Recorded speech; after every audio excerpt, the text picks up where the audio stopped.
Damn it!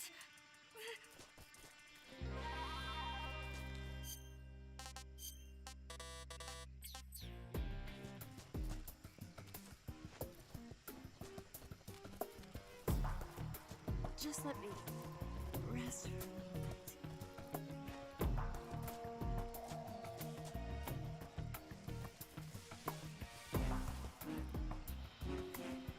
Ah! Damn it. Ah!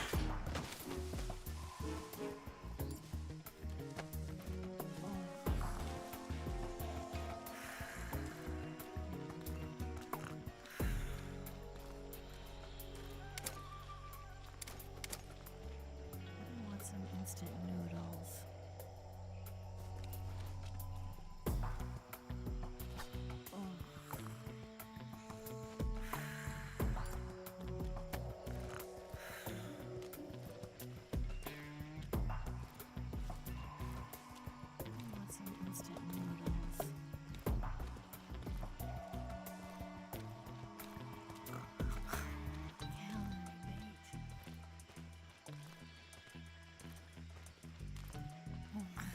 Yeah, right there. No snake. That feels so good.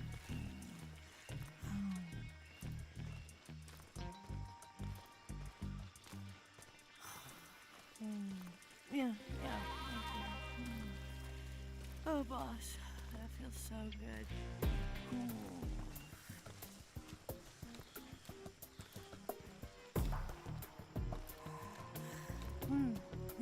Right there.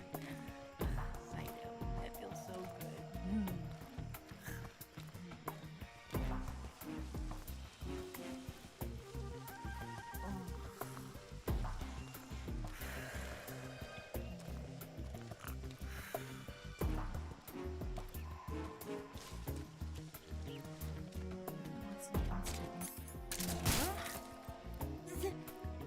Damn it!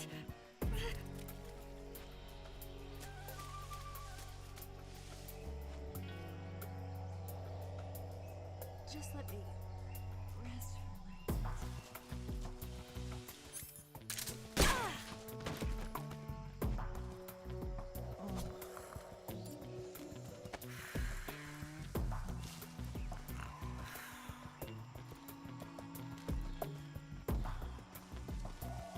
I want some instant noodles.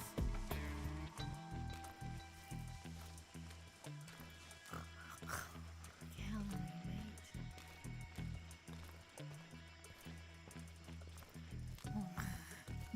Yeah, right there. No snake. That feels so good. I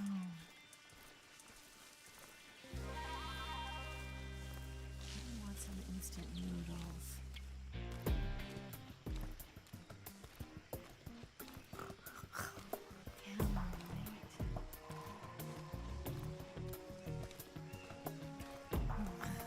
Yeah, right there. No snake. That feels so good.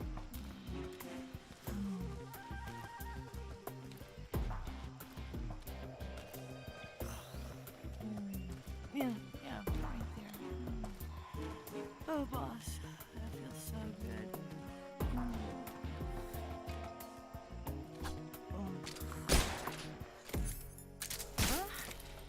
Oh, damn.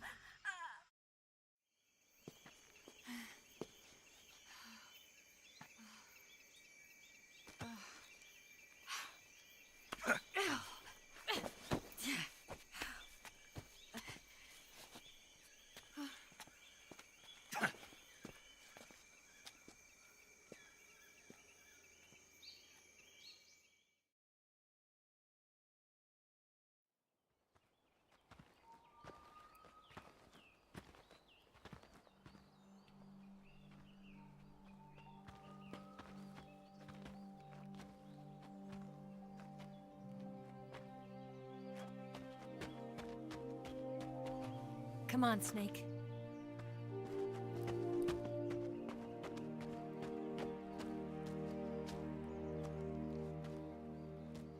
We made it. We made it. Over there.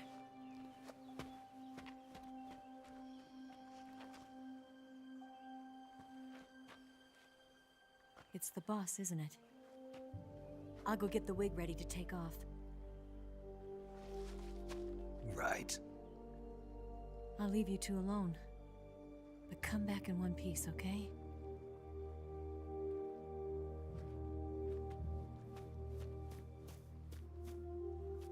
Promise me!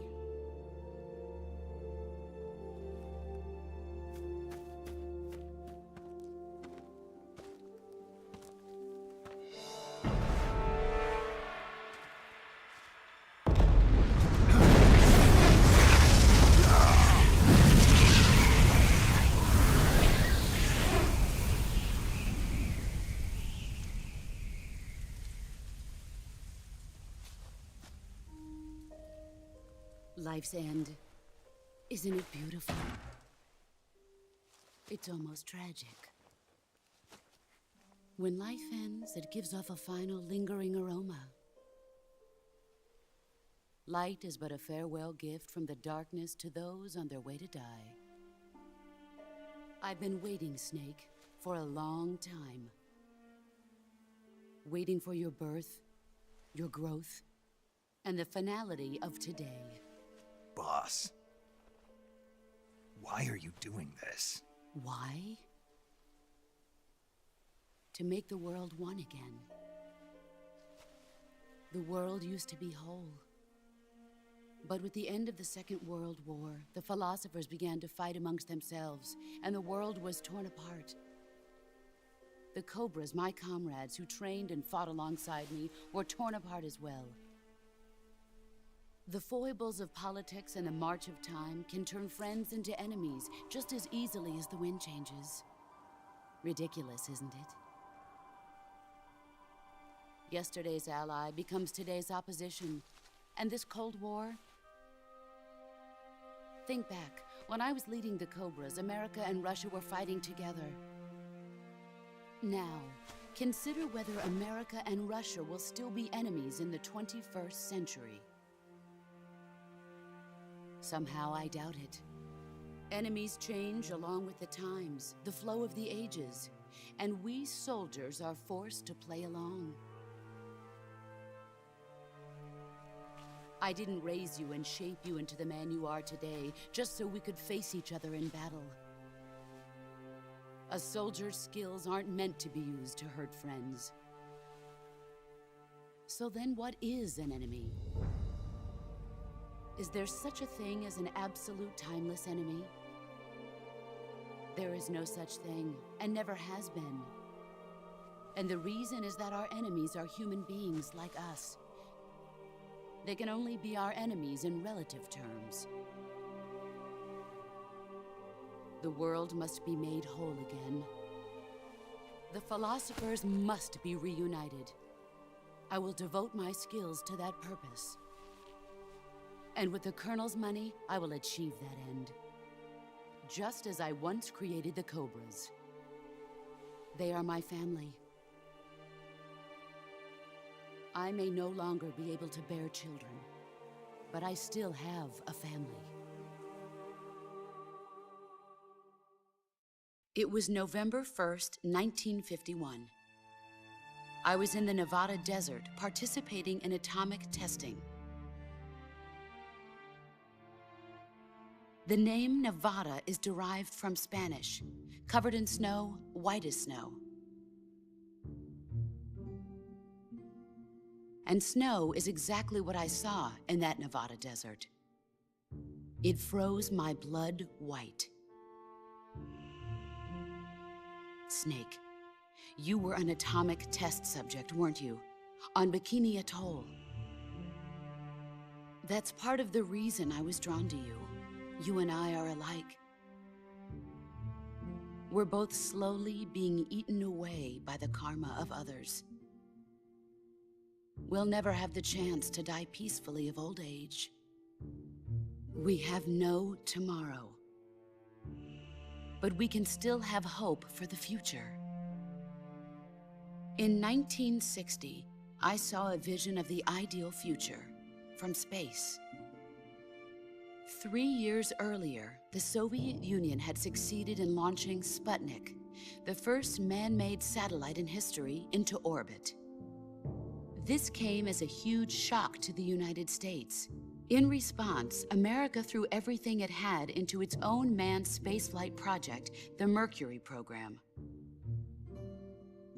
Even as the Soviets seemed poised to send their first man into space, America was still experimenting with chimpanzees and rockets. The government wanted human data. So they secretly decided to send a human being into space. I was the one they chose. At the time, they didn't have the technology to block out cosmic rays, and whoever they sent up would inevitably be exposed to heavy radiation. That's why they chose me. After all, I'd already been irradiated once. Of course, you won't find any of this in the history books. I could see the planet as it appeared from space. That's when it finally hit me. Space exploration is nothing but another game in the power struggle between the US and the USSR. Politics, economics, the arms race, they're all just arenas for meaningless competition. I'm sure you can see that, but the Earth itself has no boundaries. No East, no West, no Cold War. And the irony of it is, the United States and the Soviet Union are spending billions on their space programs and the missile race, only to arrive at the same conclusion. In the 21st century, everyone will be able to see that we are all just inhabitants of a little celestial body called Earth. A world without communism or capitalism, that is the world I wanted to see. But reality continued to betray me. In 1961, I was sent to Cuba, to Bahia de Cochinos. It was part of a CIA-sponsored invasion under the guise of taking Cuban exiles back to their country. But the US government betrayed them. Our weak-kneed president held back their air support. Defenseless, the exiles were annihilated by the Cuban army. All I could do was watch in silence. I was set up by the very country I'd sacrificed so much for, by the very government I dedicated my life to defending. I was driven from the surface world, and I went underground.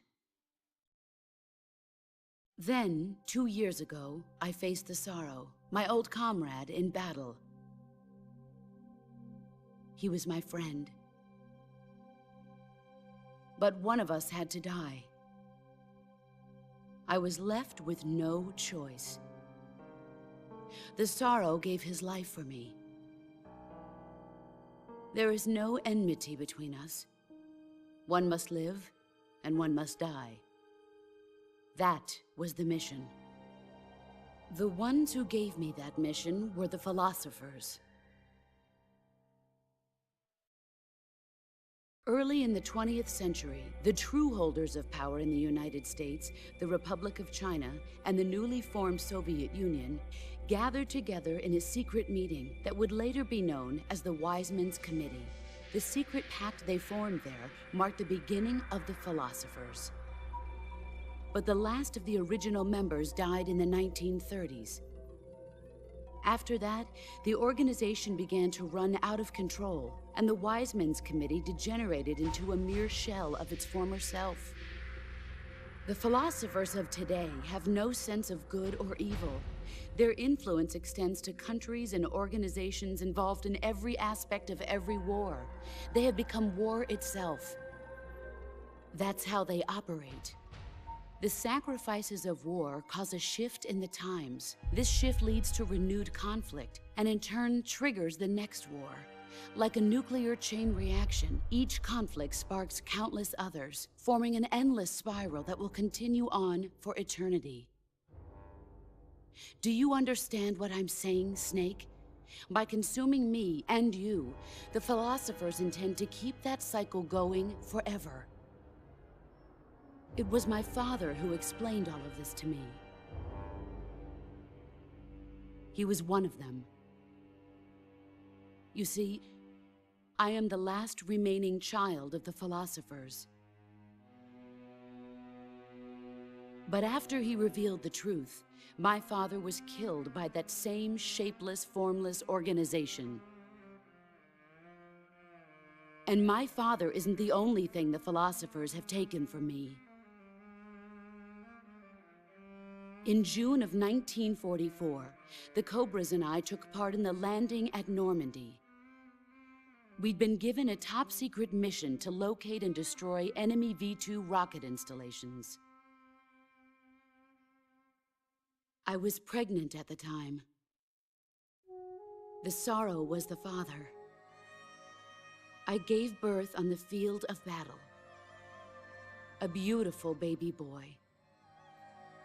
But my child was snatched away from me by the philosophers.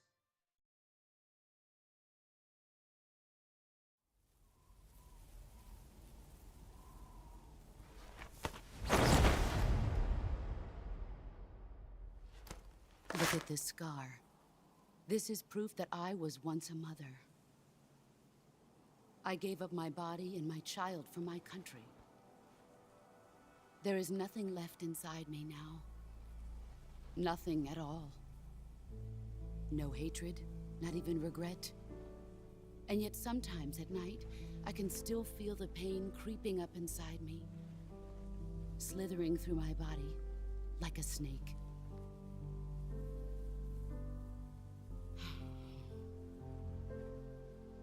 I've never talked this much about myself before.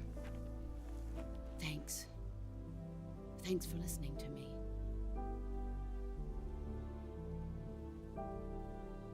I feel content. Snake, commence the operation. I raised you. I loved you. I've given you weapons, taught you techniques, endowed you with knowledge. There is nothing more for me to give you. All that's left for you to take is my life, by your own hand. One must die, and one must live. No victory, no defeat. The survivor will carry on the fight. It is our destiny. The one who survives will inherit the title of boss. And the one who inherits the title of boss will face an existence of endless battle. I'll give you 10 minutes. In 10 minutes, MiGs will come and bomb the hell out of this place.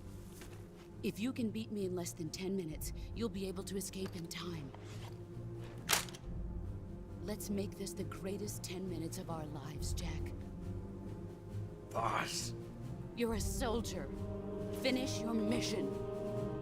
Prove your loyalty. Face me. I come.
Take this. Keep it safe.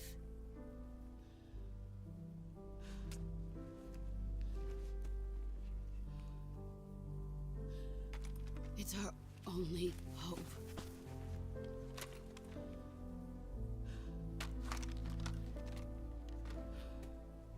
A patriot? Why are you giving me this? Jack. Or should I say, Snake.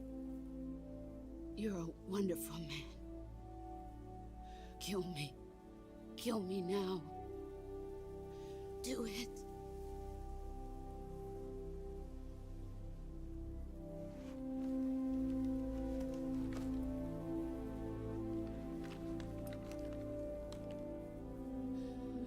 There's only room for one boss and one Snake.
Ready to go, Snake?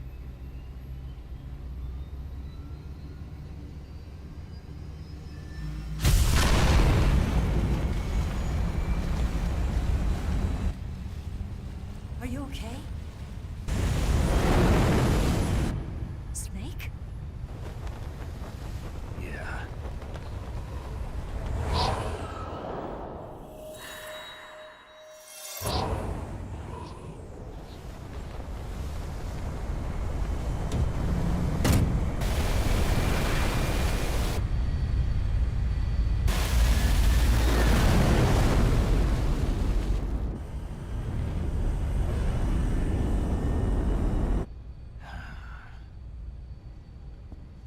I told you you could trust me.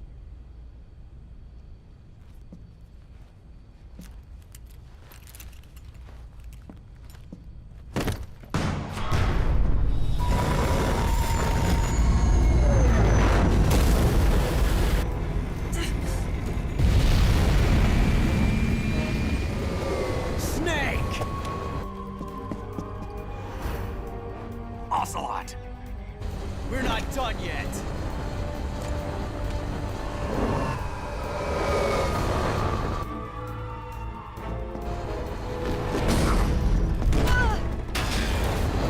Damn!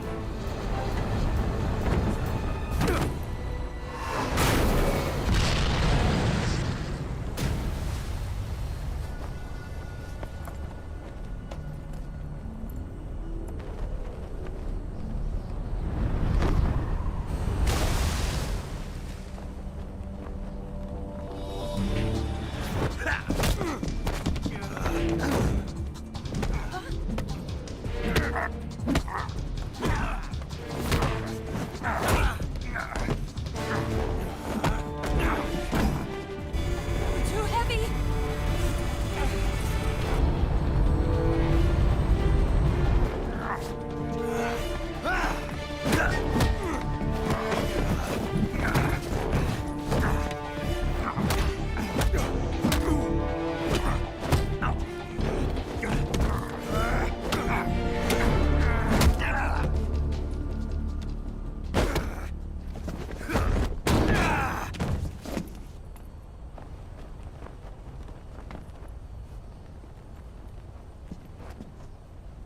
Snake, try to remember some of the basics of CQC.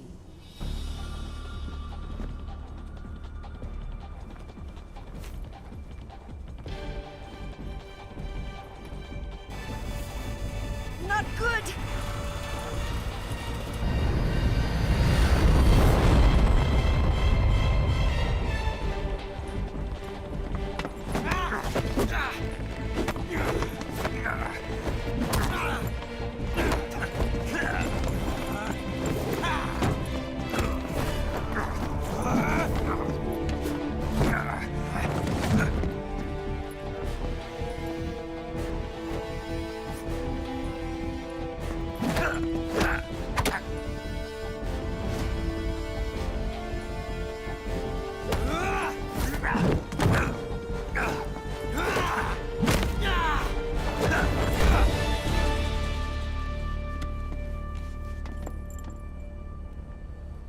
I picked up a few new moves.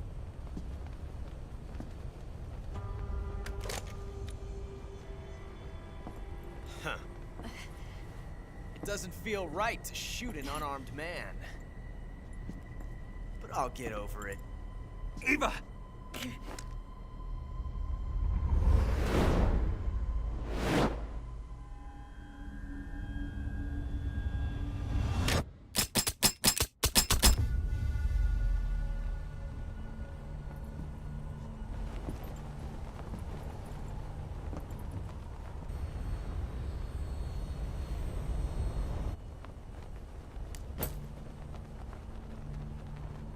What do you say to one last showdown?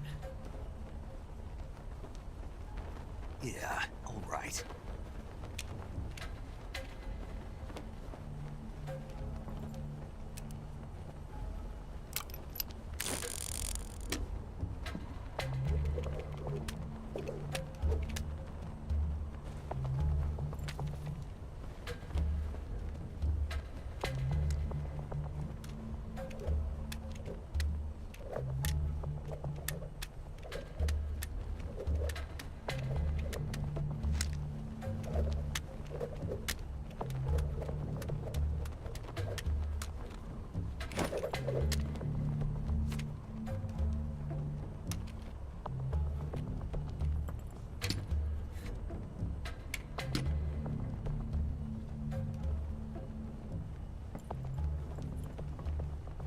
What's your name? Snake. No. Not that name. You're not a snake, and I'm not an ocelot. We're men with names. My name is Adamska. What's yours? John. Very well, John. Plain name. But I won't forget it.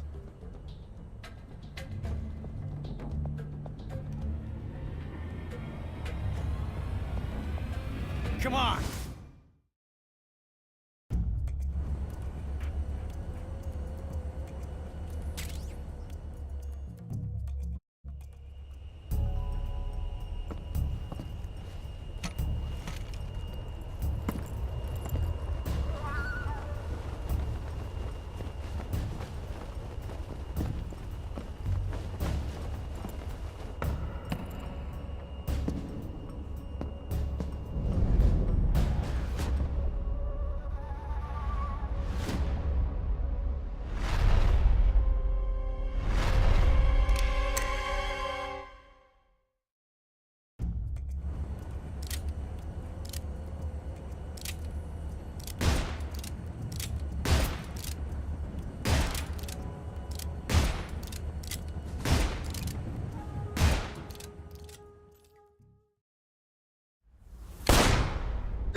It's a blank.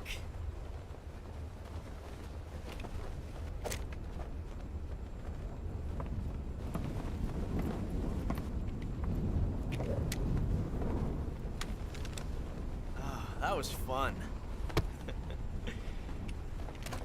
Till we meet again, John.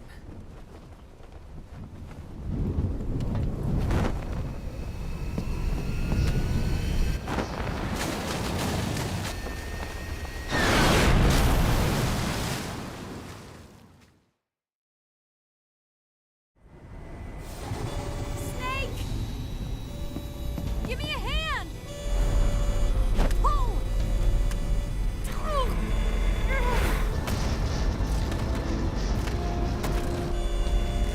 Come on, pull up!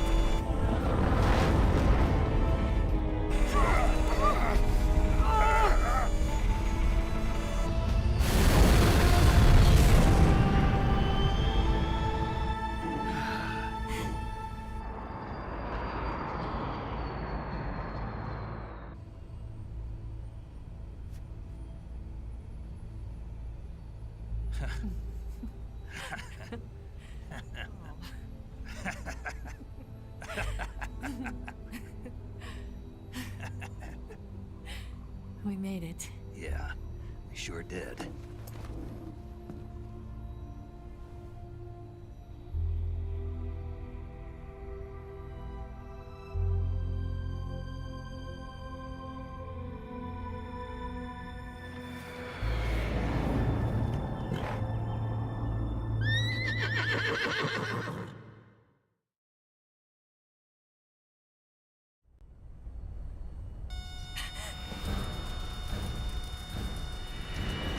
Oh no, Miggs!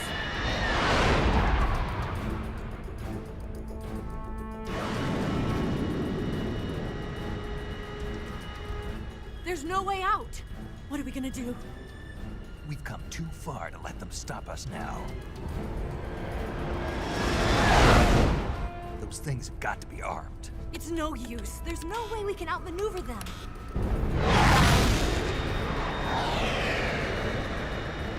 They're gonna shoot us down. We were so close. Weapon systems on. Locked on target. I got towed. You were great, Eva. Huh? Thanks.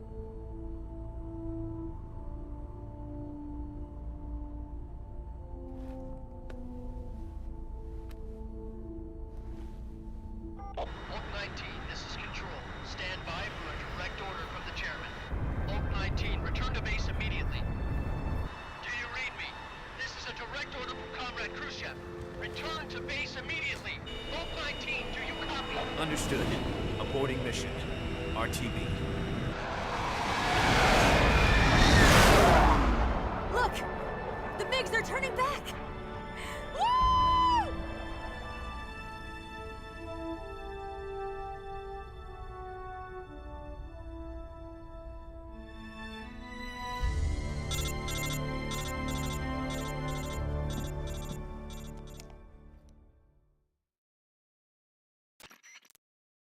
Well done, Snake. The MiG's disengaged. Most likely under orders from Khrushchev. Is this his way of helping us? Who knows? Maybe he didn't want things to get messier than they already are. Or maybe he just wanted us to owe him one. The important thing is, you made it out alive. As long as Khrushchev is with us, I don't think they'll be coming after you. It should be smooth sailing all the way to Alaska. I'm sending someone out to Galena Base to meet you. To meet me? The DCI and the President himself are waiting at Langley. Don't keep them waiting.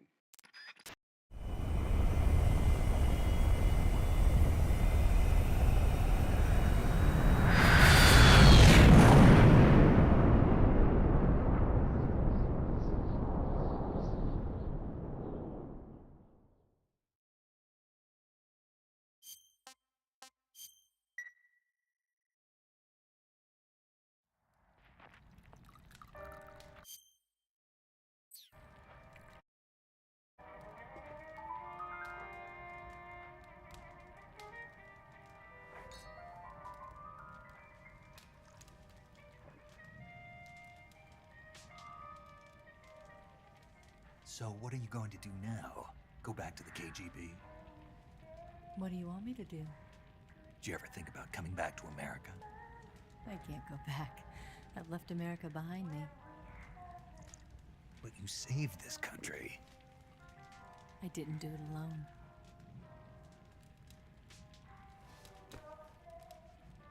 And I still owe you a dinner.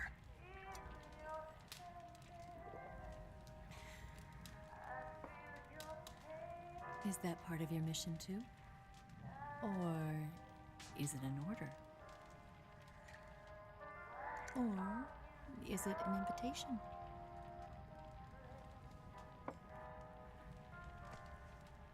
Or a proposal?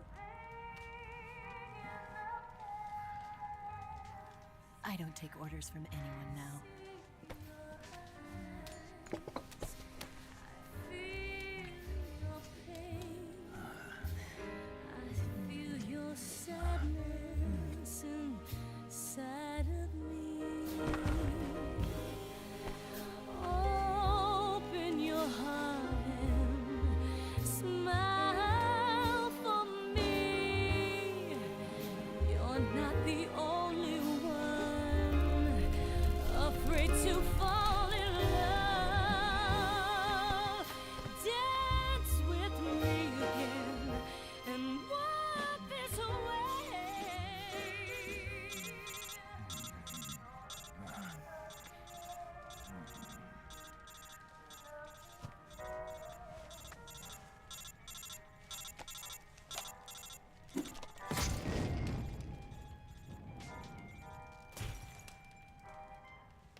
Scholars tell us that the first spy in history was the snake in the book of Genesis. In that story, it was Eve who was tempted by the snake in the Garden of Eden. But this time around, it was I who tempted the snake and got away with the forbidden fruit of knowledge. Forgive me, snake.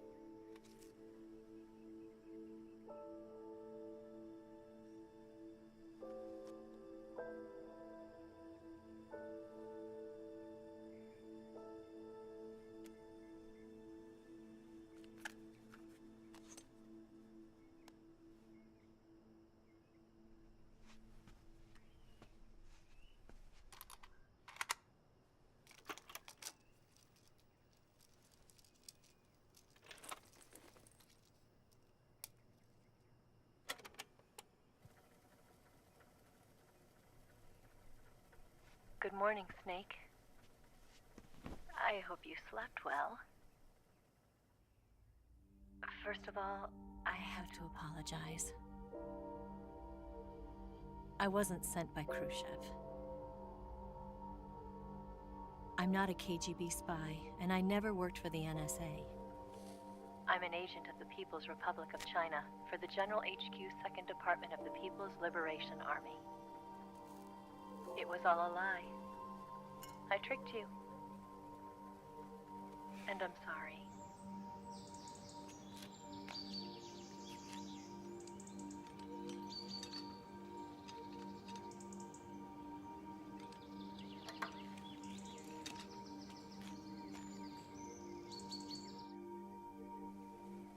The philosophers still exist in China, too.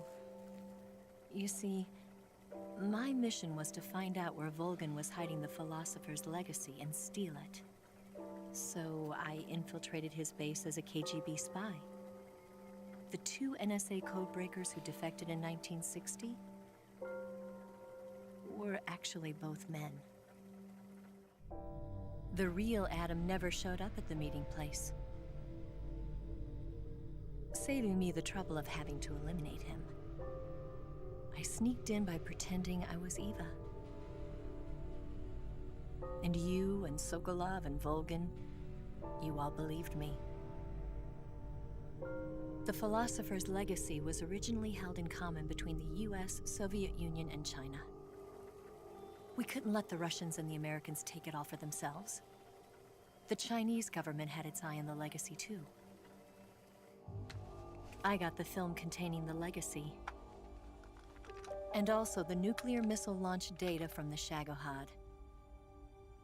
5 years ago, the Soviet Union stopped supplying us with nuclear weapons technology. Since then, China's Liaodong easing, hydrogen bomb, and space rocket projects have fallen behind. But with this data, our country will be able to develop its own nukes. We'll create a deterrent force to rival those of the US and Soviet Union. Everything has gone according to plan, thanks to your help. I too am one of the philosophers. I'm an agent of the philosophers, a graduate of one of their charm schools. I was raised in a joint US-Soviet-Chinese facility to become a sleeper agent. This was before the war. Back then, they were collecting children from all over the world. As a result, I'm indistinguishable from a native-born American. So it didn't surprise me when you and Volgin couldn't tell the difference. But she knew right from the beginning. She knew because before the war, she was at one of the philosopher's schools too, as an instructor. The boss was the only one I couldn't fool. She was the only one who knew I was a fake. She told me everything. Why did she open her heart to me like that? At the time, I couldn't understand it. But now, I think I do. Snake. She wanted you to know the truth. She chose me to tell you. That's why she saved my life. I've lied to you so many times, but not this time. My orders from the government were to obtain the legacy and to eliminate everyone who knew the truth about what happened. In other words, I'm supposed to kill you.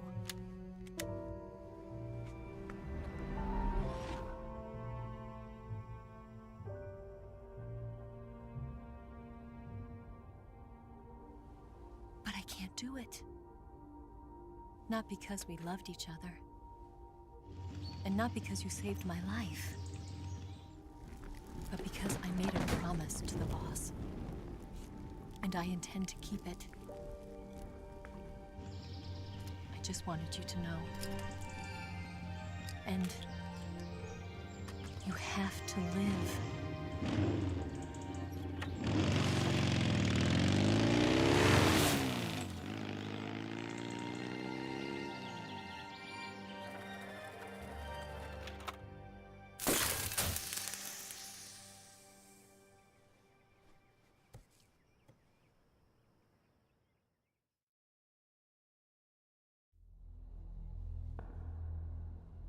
Snake, Listen to me. She didn't betray the United States. No. Far from it. She was a hero who died for her country. She carried out her mission knowing full well what was going to happen.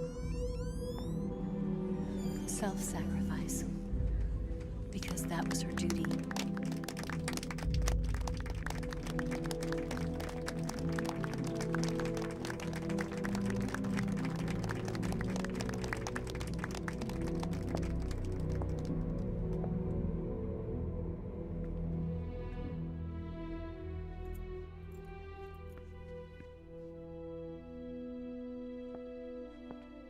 You are above even the boss. I hereby award you the title of Big Boss.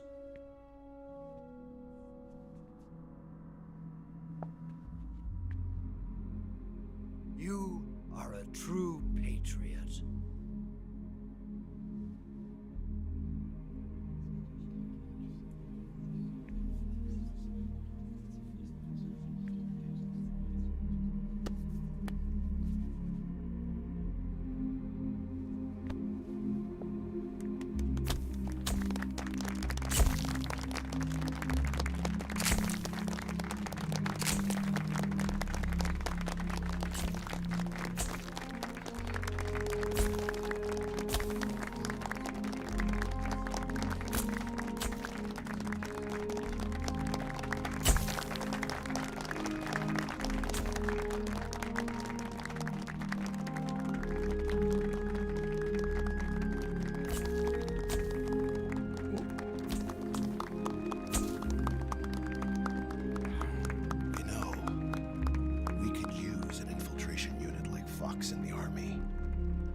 Someone like him to handle our top secret sneaking missions for us.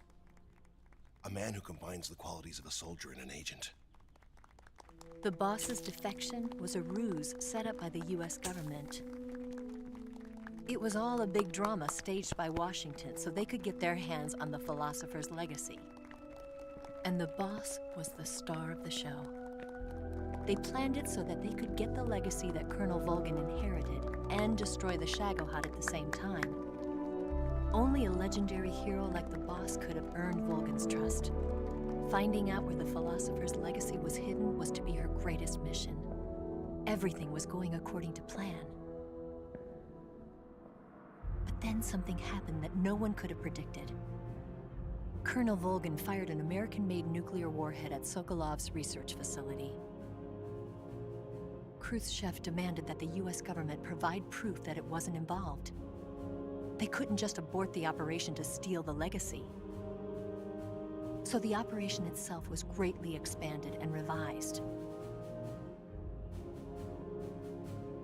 The authorities in Washington knew that in order to prove its innocence, they'd have to get rid of the boss, and that one of their own would have to do the job. The public couldn't be allowed to find out about it. Not ever. This, they concluded, would be the best way to keep the whole thing under wraps.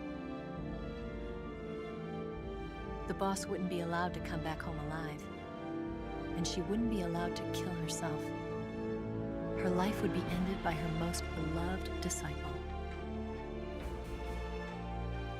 That was the way the government wanted it. That was the mission she was given, and she had no choice but to carry it out. Her death at your hands was a duty she had to fulfill. Out of duty, she turned her back on her own comrades. A lesser woman would have been crushed by such a burden. The taint of disgrace will follow her to her grave. Future generations will revile her. In America as a despicable traitor with no sense of honor. And in Russia as a monster who unleashed a nuclear catastrophe. She will go down in official history as a war criminal. And no one will ever understand her. That was her final mission. And like a true soldier, she saw it through to the end. But I think she wanted you of all people, to know the truth. She wanted to live on in your memory. Not as a soldier, but as a woman. But she was forbidden to tell you herself. And that's why she told me. Snake, history will never know what she did. No one will ever learn the truth. Her story, her debriefing, will endure only in your heart.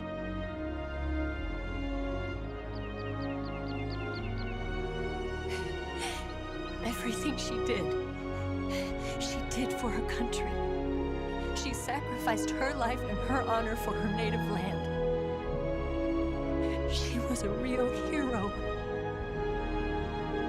She was a true patriot.